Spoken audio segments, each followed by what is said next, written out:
안녕하세요, 여러분. 모니카입니다. 네, 반갑습니다. 네, 오랜만에 봬요. 어, 자꾸 막 여기저기서 모니카 쌤 영상 안 올려요? 막 이런 메아리가 어디서 막 들리는.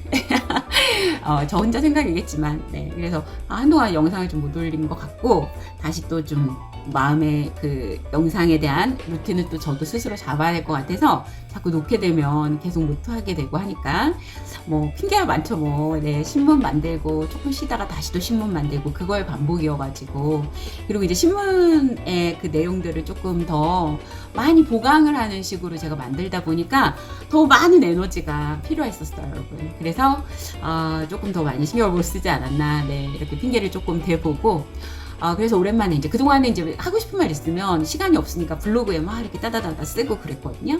근데 이제 오랜만에 오늘은 마음을 먹고 이른 아침부터 영상을, 예, 카메라를 켰어요. 그러니까 조금, 네, 봐주세요, 여러분. 알고 있어요. 예, 영상을 너무 자주 못 올리고 있다는 걸. 네. 오늘은 여러분들이 지금 이제 딱 그 기간이 언제냐면, 중간고사를 마치고 아이들이 조금 놀고 가정의 달, 뭐 행사, 뭐 어버이날 이런 거 다 지나갔어요. 이제 다시 기말고사, 또 다시 공부, 다시 선행, 다시 현행 이런 거 해야 되는 시기라는 걸 알아요. 네. 그런데 이제 시험이 끝나고 나서 요거는 꼭 하나 해놓고 다음 시험을 준비했으면 하는 마음에서 제가 오늘 영상을 좀 찍어보려고 합니다. 구체적으로 이제 하나하나 설명을 좀 드리면, 시험이 끝나고 나서 아이들이 아무것도 하지 않고 다음 시험을 그냥 준비를 하게 되면 자신을 잘 몰라요. 내가 이번 시험에서 무슨 실수를 했고 어떤 걸 놓쳤고 이런 걸 모른다는 얘기예요. 근데 뭐 그 정도, 뭐 지금 뭐 다음에 시험에 지금 기억에 내가 못한 거 알고 있으니까 잘 보면 되지, 이렇게 마음속으로 생각하는 거랑 기록을 해두는 거랑은 천지 차이가 납니다, 여러분. 네. 그래서 제가 사실 시험 끝나고 바로 이렇게 영상을 좀 올렸었어야 하는데, 지금이라도, 네, 아이들이 다른 공부를 시작하기 전에 이제 좀 시간이 조금 지났으니까 아이들 스스로 자기를 조금 객관화할 수 있는 시간적인 여유가 조금 있을 거라고 생각을 해요. 그러니까 이제 시험 끝나고 나서 바로 하라 그러면 또 하기가 싫고 이렇게 되니까요. 그래서 다음 시험 준비하기 전에 시험지를 펴세요. 시험지를 펴고 그 자기의 채점과 무관한 채점을 한 번 더 합니다. 자, 어떤 채점이냐면, 형광펜을 좀 들어주세요. 형광펜을 좀 들고, 내가 문제를 보면서 내가 이거를 완벽하게 맞은 거라면 동그라미를 치고요. 내가 이거를 맞기는 했거나 또는 틀렸지만 모르고 틀린 게 아니거나 이런 거 있잖아요. 맞았는데 이거 사실 잘 모르고 맞은 거나, 틀렸는데 이거 사실 내가 모르고 틀린 건 아니야, 이 부분에서 실수를 했어 라는 거 같은 거 있잖아요. 그런 거는 전부 다 세모 표시를 해주세요. 그리고 완벽하게 모르는 거는 체크 표시 뭐라든지, 체크가 싫으면 별 뭐 이런 거 표시를 해둡니다. 그러면 세 가지로 시험지를 분류를 하는 거예요. 시험지 문제를. 그래서 내가 실제로 맞은, 그 정말로 맞은 동그라미는 제외하고 세모와 별 또는 뭐 세모와 체크, 이 두 가지를 가지고 이제 여러분이 분류를 하는 거예요. 근데 이제 시험지를 지금 뭐 나중에 사실 본다고는 하지만 안 봅니다, 여러분. 나중에 잘 안 봐요. 근데 앞뒤로 시험지가 프린트가 되어 있잖아요. 그래서 이제 잘라서 뭐 붙이고 막 이러려면 뒤에 문제가 또 영향을 받아요. 그래서 저는 이제 요즘 아이들 같은 경우고, 이제 요즘 엄마들 같은 경우에는 핸드폰 조작에 능숙하잖아요. 근데 저는 사진을 찍었으면 좋겠어요. 네. 사진보다 요즘은 카메라 앱에 안에서도 스캔을 전부 다 할 수 있잖아요. 그래서 그 스캔을 하라는 거죠. 틀린 거. 틀렸는데 뭐 이 완벽하게 틀린 거와 내가 맞았지만 제대로 모르는 거, 또는 틀렸지만 실수해서 틀린 거, 세모 같은 거, 이런 것들을 사진을 찍습니다. 자, 사진을 찍은 다음에 그거를 일단은 프린트를 쫙 하는 거예요. 여기까지는 너무, 네, 많이 들어본 방법인데요. 막 이렇게 하실 수 있을 거예요. 사실 공부라는 게 여러분 큰 뭐 다른 방법이 있는 게 아니에요. 근데 그거를 아무리 뭐 그런 쉬운 방법이라고 해도 그걸 실천하는 사람과 안 하는 사람의 차이일 뿐이죠. 그래서 이제 A4용지에 또는 내가 내 사진을, 뭐 방법이 여러 가지죠. 뭐 일단 뭐 카톡으로 다 보낸 다음에 카톡에 있는 거를 복사해서 전부 다 뭐 파워포인트라든지 아니면 뭐 아이들이 쓰기 편한 워드 프로그램이라든지 이런 것들에 다 붙입니다. 붙여요. 그리고 프린트를 하세요. 그럼 뭐 A4 용지 한 장이든 뭐 두 장이든 뭐 이렇게 프린트가 될 거 아니에요.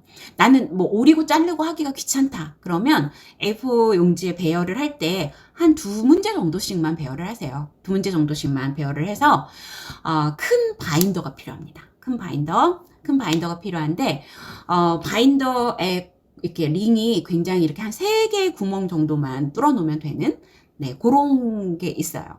또는 뭐 모든 링 이렇게 열렸다 닫았다 하는 거 있거든요. 중간에 이렇게 있어서 뭐 말하는지 알 거예요. 그런 바인더에다가 그 문제들을 이제 끼워 놓을 건데 그냥 끼워 놓는 게 아니라 사실은 이렇게 처음에 프린트할 때 배치를 할 때요. 배치를 할 때 아이들이 요 정도는 했으면 좋겠어요. 옆에다가 이게 연립방정식에 나온 거 틀린 거야. 이게 다항식의 연산에서 나온 거 틀린 거야. 뭐 이런 식으로 단원, 목차 이름을 좀 써 놓았으면 좋겠다는 얘기죠. 그래서 그거를 뭐 필기를 해도 좋고 프린트한 다음에 바인더에 끼워서 옆에다가 필기를 해도 좋고요. 그렇지 않고 뭐 아이들이 뭐 아예 그 아래 한글에다가 뭐 파워포인트에다가 딱딱 그 목차만 딱딱 적어서 정리를 해놔도 좋습니다. 그럼 그 정리를 한 걸 프린트해서 꽂았어요. 꽂고 나서 이렇게 전부 다 이렇게 보면 단원별로 분리가 되어 있는 거잖아요. 단원별로 분리가 되어 있어요. 자, 분류만 해 놓으면 소용이 없겠죠. 그럼 일단 내가 틀린 문제를 한번 다시 풀어야죠. 네, 다시 풀어요. 그리고 이제 풀어서 이거를 내가 이래서 틀렸구나 저래서 틀렸구나를 반드시 알아야 됩니다. 네, 그래서 그거를 틀린 문제들을 가지고 그거 분류 작업을 해서 틀린 문제를 풀었어요. 옆에다가 빈 공간에다가 풀었으면 그 풀고 나서 이제 모니카 쌤이 추천하는 방법 중에 하나는 우리 수학 문제집을 여러분 있잖아요. 수학 문제집에 그거와 같은 단원을 빨리 피는 거예요. 만약에 다항식의 연산이야. 그러면 내가 푼 문제집에 다항식의 연산을 빨리 펴보세요. 그러면 거기에서 내가 이거랑 틀린 문제 똑같은 문제가 있어요. 네, 똑같은 문제를 보고 이 문제랑 똑같구나 하고 한 문제씩만 더 풀어놓으세요. 그 유형과 똑같은 거를. 네, 그거 찾는 작업 귀찮죠? 근데 그 찾으면서 공부가 되고 정리가 되는 거예요. 그거를 한 문제씩만 이렇게 풀어놓으세요. 틀린 거마다. 그런 비슷한 유형이 꼭 있습니다. 그러면 그거를 하다 보면은 무슨 일이 일어나게 되느냐면 이 선생님은 이런 문제를 여기서 이런 유형의 문제들을 냈네. 이 선생님은 선생님들은 문제집에서 이 정도 수준이 되는 문제들을 내는구나. 똑같진 않아도 이렇게 비슷한 유형들을 내는구나. 그럼 나는 이 문제집을 좀 더 열심히 반복해서 풀어야겠다라는 생각이 들 거예요. 예.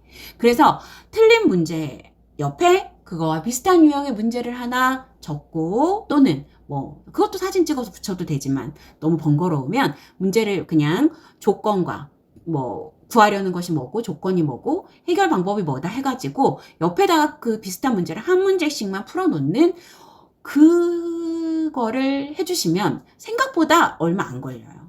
예, 수학 같은 경우는 한 1시간 정도만 뭐 틀린 게 많으면 조금 더 시간이 많이 걸리겠지만 아이들이 이제 열심히 공부한 친구들은 틀린 게 뭐 이렇게 10개 안쪽이겠죠. 그쵸? 네. 그러면 아이들이 그걸 가지고 정리를 하면서 내가 이걸 틀렸네. 내가 이 부분을 몰랐네. 하는 거를 정리를 하게 돼요. 중학교 때 그거를 해두는 거예요. 그거는 중학교 때는 연습만 하면 돼요. 이렇게 정리해 놓는 거래 하고 연습하고 이렇게 해서 유형이 비슷한 거 내가 하나 풀어왔는데 이런 게 비슷하구나. 이 선생님은 이런 정도의 수준을 내시는구나 하는 연습을 하면 돼요. 근데 이제 이런 것들이 고등학교 가서 연습이 되고 쌓이고 하잖아요. 그러면 이제 고등학교까지 가게 되면 틀린 문제가 조금 더 많아질 수도 있고, 예, 그렇겠죠. 그러면 이게 습관이 된 친구들은 시험이 끝나고 나서 딱 그거를 해요. 그러고 나면 이제 틀린 문제 사진 찍어가지고 단원별로 분류해가지고 바인더에 딱딱 끼워 놓습니다. 이거를 왜 하라고 하느냐면 여러분 모의고사 고등학교 모의고사는 뭐 범위가 없잖아요. 솔직히 처음에 고1 때 보는 모의고사 시험 범위 말고는 고1, 2 되게 되면 범위가 없습니다. 그리고 학교 내신 문제에서도 내가 어려운 걸 틀렸을 거기 때문에 그 내신 문제를 철저하게 분석을 하고 그 내신 문제에서 내가 얻을 것들을 내가 이 부분을 몰랐어 하는 것들을 유형을 가지고 뭐 다른 문제집에 있는 그런 유형을 가지고 하나 정도씩을 더 이제 고등학교 가면 하나 갖고는 부족하니까 뭐 한 두세 개 정도씩을 더 푸는 훈련을 하게 될 거란 말이에요. 그러면 아, 내가 이거 틀렸어 라고 알게 되면 선생님들이 이런 문제를 내셔라는 것도 이제 아는 어떤 노하우가 많이 중학교 때부터 해왔기 때문에 습득이 돼요. 그렇게 되면 이렇게 된 분류된 그 틀린 문제들 있잖아요. 이거는 정말로 내가 정말로 엑기스로 내가 모르는 거거든요. 그럼 내 자신을 일단 파악한 게 되는 거예요. 내 자신을 파악하고 나서 모의고사를 시험 보기 전에 틀린 문제를 처음부터 끝까지 풀어보는 거죠. 예. 시간이 되면 그 틀린 문제만, 내가 그동안 틀린 문제 모아놓은 것만 한 모의고사 보기 한 3일은 계속 누적해서 반복해서 풀어보는 것이 좋습니다.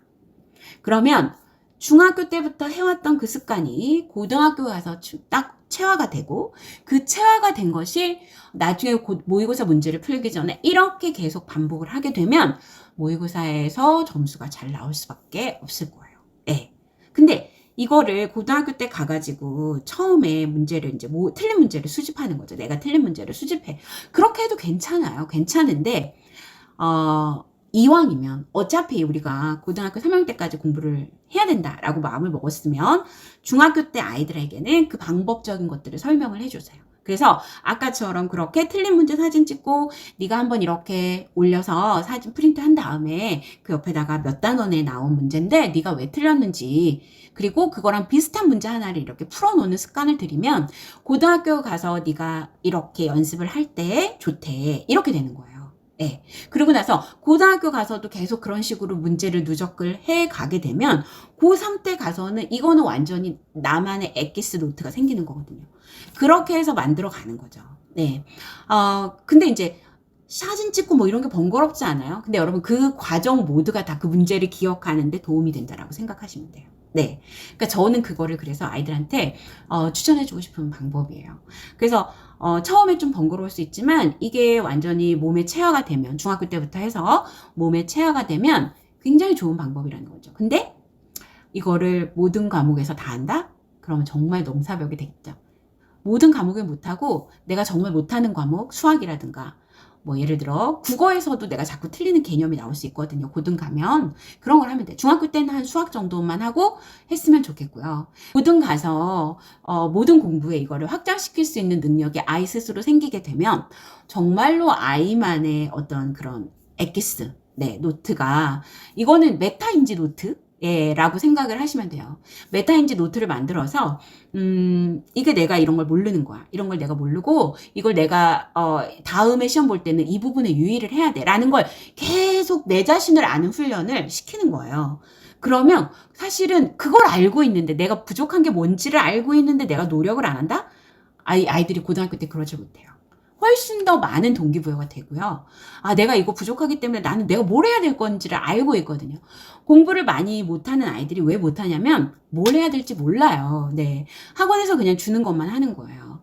학원에서 주는 거 풀다가 이렇게 틀리고 또 넘어가. 그리고 또 그냥 학원은 공부 진도 맞춰서 해. 또 그냥 문제를 풀다가 또 그냥 뭐 몇 번 반복해서 풀고 뭐 오답 했으니까 그냥 넘어가. 근데 여러분, 우리의 기억력이 그렇게 오래 가나요? 아니잖아요. 그러니까 여러분이 찾은 그 오답을 그냥 버리지 말라고. 그게 제일 중요한 거니까.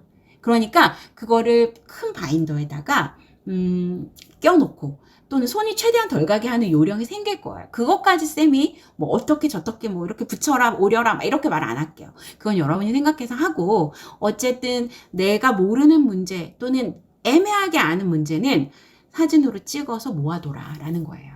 아시겠죠, 여러분? 그래서 그렇게 하는 것이 고등학교 가서 체화가 되면 이거는 어마어마한 나의 메타인지 노트가 된다. 그리고 나서 시험 보기 전에 그거를 계속해서 누적해서 반복해서 풀다 보면 내가 모르는 것에 대한 어떤 그런 자신감, 실질적인 자신감, 이런 게 생겨요. 저는 사실 고등학교 때 시험 기간이 딱 되면 그 일주일 또는 그 일주일 전, 한 보름은 아이가 학원을 가지 않고 그걸 해야 된다고 생각을 해요. 학원을 다니는 건 좋으나 학원을 가서 그동안 했던 문제들을 계속 문제만 푸는 거는 의미가 없다는 거예요. 막 양치기를 하고 뭐 엄청나게 많은 문제를 내주는, 숙제를 내주는 학원들이 있어요. 그거 정말 아이가 하다가 질리거든요, 여러분. 저도 저희 아이와 시행착오를 했던 적이 있고요. 그러니까 반드시 아이가 스스로 어떤 뭐 센 하나를 풀더라도 그 문제에 있는 오답들, 애매하게 맞은 것들을 다 나중에 고등학교 가면 정리를 하게 될 거예요. 네. 그게 그날 공부를 한 것들만 그날 정리를 하면 되니까 사실은 많지 않아요. 한꺼번에 하려니까 많은 거죠. 그날 계획을 세워서 공부하고 그날 틀린 거를 모아놓고 그 다음날 한번 틀린 것부터 딱 풀어보고 다시 또 그날의 선행 공부를 하고 이런 게 루틴으로 반복이 되다 보면 이게 엄청난 자신의 메타인지가 되기 때문에 아이는 스스로 내가 뭘 해야 될지를 알고 어떤 식으로 공부를 해야 될지를 안다는 거예요. 근데 여기서 수학 같은 경우 중요한 거는 목차별로 꼭 분리를 해놓으라는 거예요. 네. 아이들이 수학은 이렇게 보면 다항식의 연산 쪽이 중학교 예를 들어 다항식의 연산 쪽이 쫙 있어요. 그리고 또 도형 부분이 쫙 있어요. 그리고 방정식 부분, 다항식의 연산 부분 합쳐도 돼요. 네, 무슨 말인지 아시겠죠? 그런 게 있고 도형 부분을 따로 도형 부분만 따로 또 모아놓는 것도 있고 도형 안에서도 얼마든지 뭐 내심 외심 이렇게 뭐 예를 들어서 이제 소당은 별로 이렇게 모아두는 경우도 있고 하다 보면 그거는 아이들 스스로 목차별로 분류를 큰 목차로 할 건지 뭐 중소 목차까지 다 분류를 할 건지는 아이들이 정해서 하면 되는 겁니다, 여러분. 아시겠죠? 그래서 그것들이 습관이 되는 의미로 중학교는 하라는 뜻이고 고등학교는 그것이 습관이 되어서 체화가 되면 아이들에게 정말로 중요한 메타인지 노트가 될 거라는 그런 얘기를 좀 해드리고 싶어요. 그래서 처음에는 아이들이 좀 감이 없을 테니까 엄마랑 함께 만들어 보는 것도 좋아요.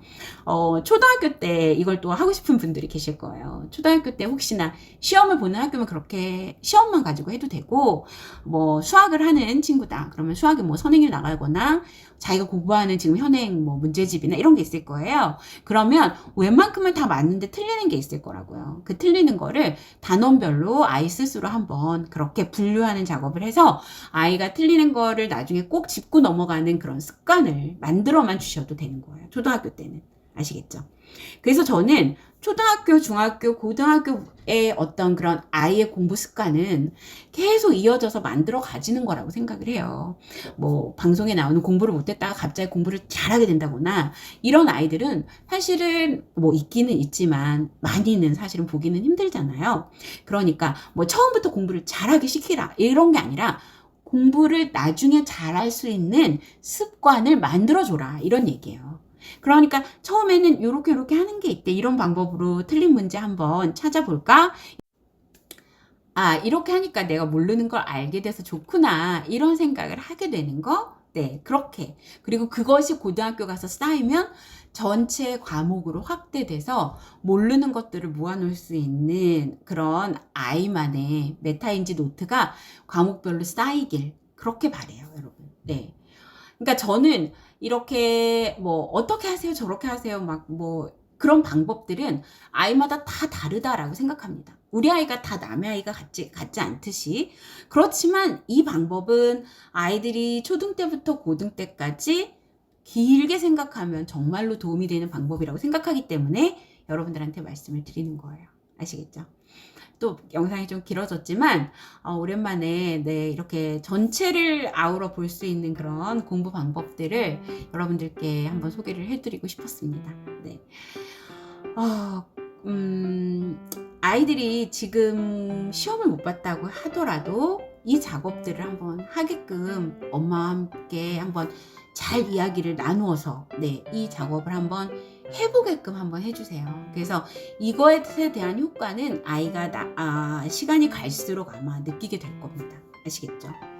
그래서 오늘은 제가 말하다가 네, 메타인지 노트라고 얘기를 했는데 어떻게 보면 이제 뭐 여러분들이 아시는 오답 노트일 수도 있겠지만 그거를 이제 목차별로 조금 분류를 한다는 개념이 조금 더 들어간다 이렇게 생각하고 아이가 그거를 틀린 문제 모으는 것들을 굉장히 중요하게 생각하게 해라 라는 거 그런 것들을 여러분들이 꼭 인지를 하시고 아이와 함께 진행을 해보셨으면 좋겠습니다.